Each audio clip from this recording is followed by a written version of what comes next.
નમસ્કાર મિત્રો, હું છું જીના, વેદાંતિક સાયન્સ એન્ડ લાઈફ મેનેજમેન્ટની સ્ટુડન્ટ. નમસ્કાર મિત્રો, હું રુદ્ર, હું વેદાંતિક સાયન્સ લાઈફ મેનેજમેન્ટનો સ્ટુડન્ટ છું. તો મિત્રો, અત્યારે અમે આઈકેએસ વિશે તો ભણી જ રહ્યા છીએ, પણ કંઈક યુનિક રીતે ભણી રહ્યા છીએ. તો થયું કે લોકો સુધી પહોંચાડીએ, લોકોને ખ્યાલ આવે કે આવી રીતે પણ કોઈ વિષયને ભણી શકાય છે, સમજી શકાય છે. તો અમે ચર્ચા કરતા હતા અને થયું કે લોકો સુધી પણ પહોંચે, તો અમે વિડીયોના માધ્યમથી તમારી સુધી પહોંચાડવાનો પ્રયત્ન કર્યો છે. તો ચાલો આપણે આમાં જોડાઈએ, સમજીએ અને જાણીએ. તો રુદ્રભાઈ, આપણે આઈકેએસ વિશે ભણીએ છીએ, એમાં અલગ અલગ સ્ટેપ બાય સ્ટેપ ખબર વિષયમાં મણકા ને બધું પણ છે. હા, 52 મણકા છે. હા, એટલે એની અંદર આપણને અલગ અલગ શીખવા મળે છે ને. એની અંદર જો ને સત્યાગ્રહી છે, નિરંકારી છે, ધર્મ સંસ્કૃતિ છે, સર્જક છે, વ્યવસ્થાપક છે. આ અલગ અલગ મુદ્દાઓ આપણને શીખવા મળ્યા ને. એમાં આપણે જો ને નિરંકારી, એમાં કેટલું બધું શીખવાડી દીધું આપણને કે નિરંકારી હોય એટલે કે અહંકારના કારણે અત્યારે કેટલું મોટું બની જાય છે. અહંકાર હાલના જીવનમાં બહુ જ છે. હા, લોકો તરત કોઈ પણ કામ કર્યું હોય એટલે તેનાથી અહંકાર આવી જાય છે કે આ મેં જ કર્યું છે, હું જ કરું છું, આ જોવા મારાથી જ થશે, એવો અહંકાર આવી જાય છે. હા, અને કંઈક સારું એવું કામ કરે ત્યારે જ આવે છે અહંકાર. પરંતુ જો વ્યક્તિ જ ક્યારેક નિરંકારી બની જાય તો બધી સમસ્યા જે દેખાય છે એ દૂર થઈ શકે, નિરૂપણ થઈ જાય, બધું જ ખ્યાલ આવી જાય કે હા કે આ તો કશું હતું જ નહીં.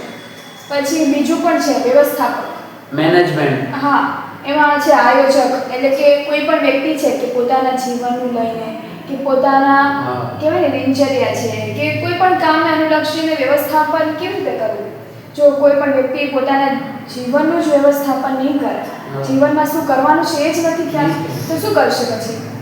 અને લાઈફ મેનેજમેન્ટ એટલે તમારું કોઈ કામ કે કાર્યનું નહીં પણ જીવનનું વ્યવસ્થાપન.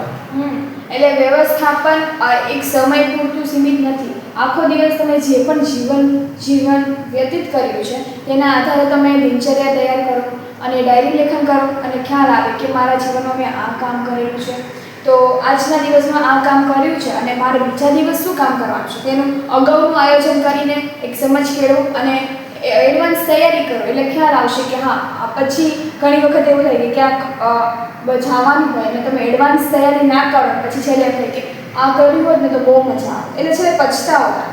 એટલે એ ના થાય એની પહેલાં આપણે અગાઉની તૈયારી કરવી ખૂબ જ જરૂરી બની જાય છે. Team work.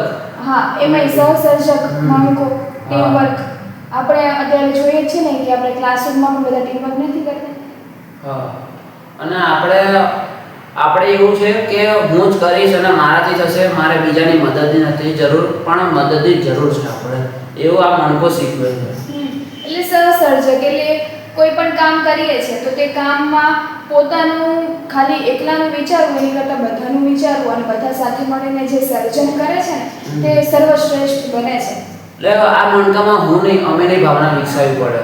હા, અને એમાં પાછું જુઓ ને કે કામ ત્યારે જ સર્વશ્રેષ્ઠ બને જ્યારે બધા સાથે રહે, એક ભાવના વિકસિત થાય, જેથી છે ને સંગઠન તો નહીં પણ સામાયિક ભાવના વિકસિત થશે, એકબીજા સમજશે, જાણશે અને તેના કારણે કંઈક સારું એવું બનશે, ઉત્પન્ન થશે, ક્રિએટિવ થશે.